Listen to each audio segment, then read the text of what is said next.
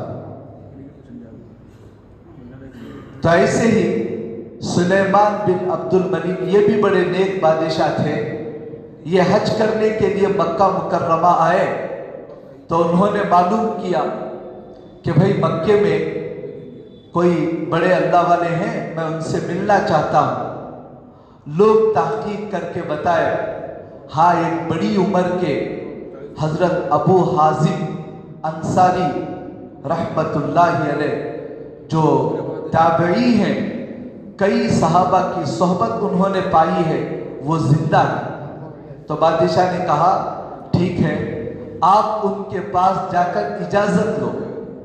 بادشاہ چاہو تو حکم دے سکتا تھا لے کر آؤ، تو ساری رعایا آنے کے لیے تیار، لیکن ادب یہ ہے جب علماء کے پاس جانا ہو، جب اہل اللہ کے پاس جانا ہو، ادب کا تقاضا یہ ہے ہم خود طلب لے کر ان کے پاس جائیں، ان سے ملاقات کرنے کے لیے جائیں، طالب بن کر جائیں۔ جیسے پیاسا کنویں کے پاس جاتا ہے ایسے طلب لے کر جائیں۔ بادشاہ نے اپنے خادم کو بھیجا، آپ حضرت سے اجازت لے کر آؤ، وہ جب اجازت دیں گے میں آنے کے لیے تیار ہوں۔ تو وہ اللہ والے بھی طالب کی سچی طلب کو دیکھ کر کہا کہ میں خود آ جاتا ہوں۔ وہ خود آ گئے بادشاہ کے پاس۔ اب بادشاہ ان سے کچھ باتیں کرنے کے بعد درخواست کی کہ میں آپ سے اسی لیے ملنا چاہتا ہوں، آپ اللہ والے ہیں، کچھ مجھے نصیحت کریں۔ تو انہوں نے کچھ باتوں کی نصیحت کی۔ تو اس کے بعد انہوں نے 2 سوالات کی، بادشاہ نے 2 سوال کیے، اصل میں مجھے بتانا یہ 2 سوالات کیے۔ کہا کہ حضرت میرا ایک سوال یہ ہے، آپ اس کا جواب دیں، ہم لوگ موت سے اتنی نفرت کیوں کرتے ہیں؟ موت کے ذکر سے ڈرتے کیوں ہیں جبکہ مرنا طے ہے؟ کتنا بھی حفاظت کرو کوئی بچ نہیں سکتا۔ بڑے سے بڑے قلعے میں جا کر بھی بیٹھ جائے، اینما تکونوا یدرککم الموت، اللہ فرما رہے تم جہاں بھی جا کر چھپ جاؤ موت تمہیں آ کر پکڑ لے گی۔ تو جب موت آنا طے ہے تو ہم کو موت سے ڈر کیوں ہوتا ہے؟ تو انہوں نے کہا آپ خود بتاؤ، جس آدمی کا دل آبادی میں لگ گیا ہو کیا اسے ویرانے میں جانے کے لیے دل لگے گا؟ بات کو سمجھنے کے لیے میں ایک مثال پیش کرتا ہوں۔ ایک واقعہ گزرا ہوا نہیں، تمثیلی حکایت۔ تمثیلی حکایت کا مطلب واقعہ بنایا واقعہ ہے، اس کے ذریعے نصیحت کی جاتی ہے سمجھنے کے لیے بات کو، کوئی گزرا ہوا واقعہ نہیں۔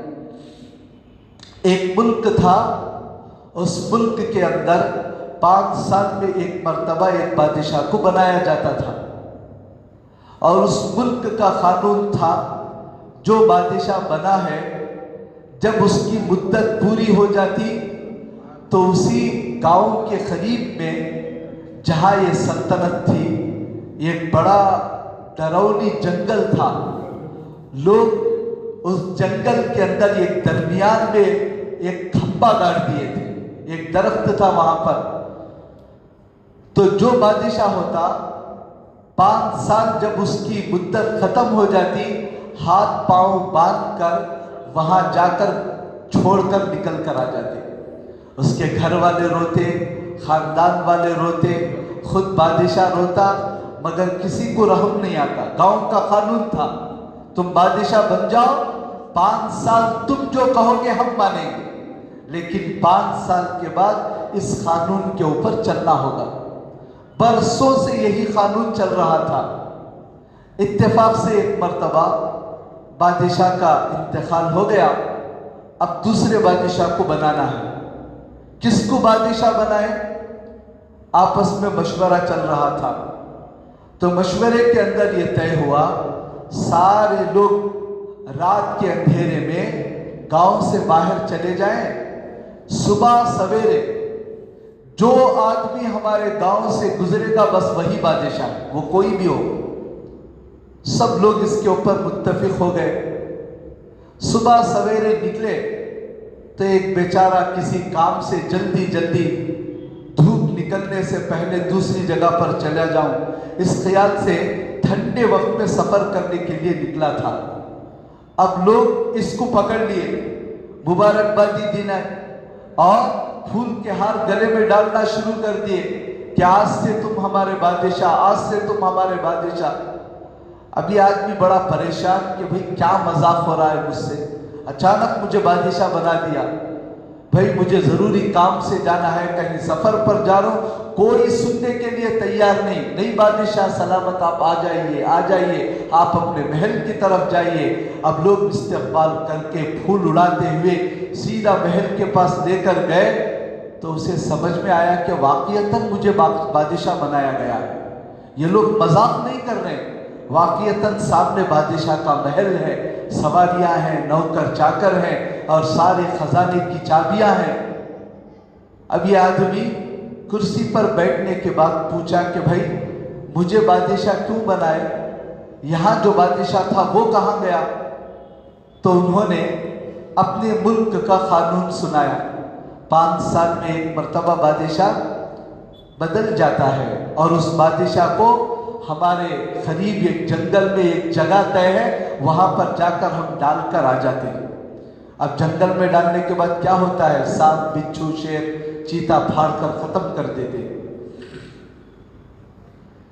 یہ عقل مند آدمی سوچا کہ آج مجھے بادشاہ بنایا گیا ہے تو کیا میرا بھی وہی حشر ہوگا؟ کہا کہ ہاں، 5 سال تک آپ جو بولو ہم سنیں گے، 5 سال کے بعد ہم جو پلان بنائے ہیں اسی کے مطابق آپ کا بھی حشر ہوگا۔ تو وہ بڑا عقل مند آدمی، اس نے کیا کیا، اچھا میں بادشاہ ہوں تو میری ہر بات مانو گے؟ کہا کہ ہر بات مانیں گے۔ تو اس نے سب سے پہلا حکم یہ جاری کیا، اس جنگل کی صفائی کراؤ، اس جنگل کو صفائی کراؤ، اور بادشاہ کو ڈالنے کے لیے جو کھمبا تم نے گاڑ رکھا ہے اس کو وہیں پر رکھو، باقی سب صفائی کرو۔ اب چند مہینوں کے اندر پورے جنگل کی صفائی ہو گئی۔ پھر بادشاہ نے حکم دیا، وہ جو کھمبا ہے اس کھمبے کے سامنے ایک عالیشان محل بنا دو، وہ بھی بنا دیا گیا۔ اس کے بعد کہا کہ وہاں پر جو جنگل تھا اس میں بہترین 200-300 مکانات بنا دو، عالیشان مکانات، اس کو بھی بنا دیا گیا۔ پھر حکم دیا یہاں سے لے کر اس گاؤں تک جو راستہ ہے اس کو بہترین راستہ، نیشنل ہائی وے کی طرح روڈ ڈال دو۔ اب روڈ بھی ڈال دیا گیا۔ اب بادشاہ کے پاس، بادشاہ نے کچھ لوگوں کو کہا تم اپنا گھر خالی کر کے وہاں چلے جاؤ۔ اب بادشاہ کے پاس سارے لوگ درخواست لے کر آنے لگے، بادشاہ ہم کو بھی وہاں بھیج دو، ہم کو بھی وہاں بھیج دو۔ اب بادشاہ جسے چاہتا تھا اٹھا کر وہاں بھیجتا تھا۔ ہر آدمی کی خواہش تھی بادشاہ ہم کو یہ گاؤں نہیں چاہیے، وہاں بھیج دیجئے اس جنگل کے اندر۔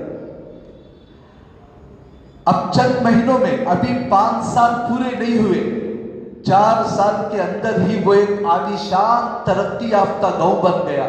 اب بادشاہ جو محل بنایا تھا اس کے اندر خادم، کھانے پینے کی سب چیزیں، عالیشان باغیچہ سب بنا دیا تھا۔ اب 5 سال ہونے سے پہلے بادشاہ خود اعلان کرتا تھا کہ بھائی میرا وقت ختم ہو رہا ہے، دوسرے بادشاہ کے لیے تیاری کر لو، پھر دوسرے بادشاہ کے لیے تیاری کر لو۔ لیکن اس سے پہلے جو بادشاہ گزرے وہ وقت ختم ہونے کے وقت میں روتے تھے، میرا وقت ختم ہو رہا ہے، لیکن یہ خوشی سے اعلان کر رہا ہے۔ اور جب 5 سال ہو گئے، سب کو بلا کر کہا تمہارے گاؤں کے مطابق میرا ہاتھ پاؤں ڈالو، میں خوشی سے وہاں جانے کے لیے تیار ہوں۔ نہ وہاں سانپ ہے، نہ وہاں بچھو ہے، وہاں تو عالیشان محل ہے، کھانے پینے کے انتظامات سب اچھے ہیں۔ اب لوگوں نے سوچا یہ تو بڑا عقل مند بادشاہ نکلا، اس سے پہلے کسی بادشاہ کے دماغ کے اندر یہ بات کیوں نہیں آئی؟ لوگ اپنی بے وقوفی پر ہنسے اور اس بادشاہ سے کہا آج سے ہمیشہ کے لیے تم ہی بادشاہ رہو گے۔